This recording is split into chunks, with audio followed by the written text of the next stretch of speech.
Hi, I'm Helle. I'm Academic Director and Faculty at DIS, and I am joining you here from Copenhagen. Thank you so much for participating in these important conversations.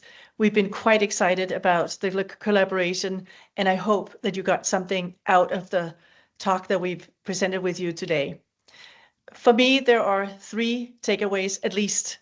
One, of course, is that belonging matters, that it's not just about the students' well-being, but it's also about academic performance and whether they're able to stick with something that they set their minds to. And second, that the process of belonging is not something that just happens. It is a process, and it is something that happens over time, and that there are multiple places that students can feel both uncertainty, which is normal, but also where they can have opportunities to connect and feeling a sense of belonging, that it's worthwhile, that I can actually succeed here. Students that come to DIS often come with a happy belief that studying abroad is going to be the transformation of their life. It's going to be a once-in-a-lifetime opportunity with friends that are going to be close to their hearts. They're going to learn so much. And we certainly help cue them into those ways of thinking. And to a very large extent, I also believe that it's true. But maybe we can be a little more sophisticated and nuanced in our way of talking about study abroad, so that we set the students up for an expectation that adversity or challenges are normal. They happen not only to you, but they happen to most students, and that they are something that's temporary, that it will go away. There's something you can do about it.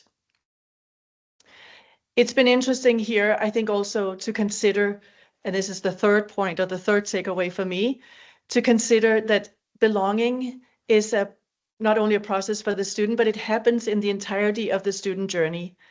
So this is also where we are able to hopefully impact the students in various ways, but in positive ways too.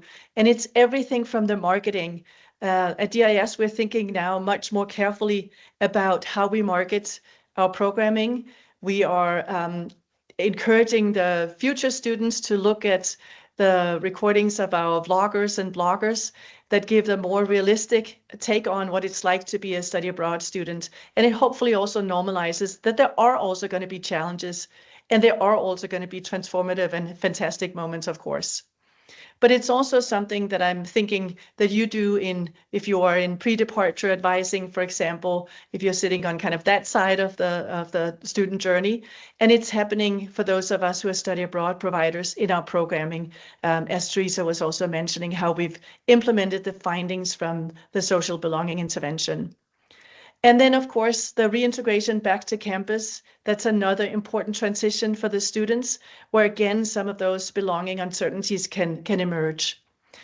That's an age-old question in study abroad, and I don't have the answer for it, but I think that there are many more exciting conversations that can be had with the knowledge that we have now.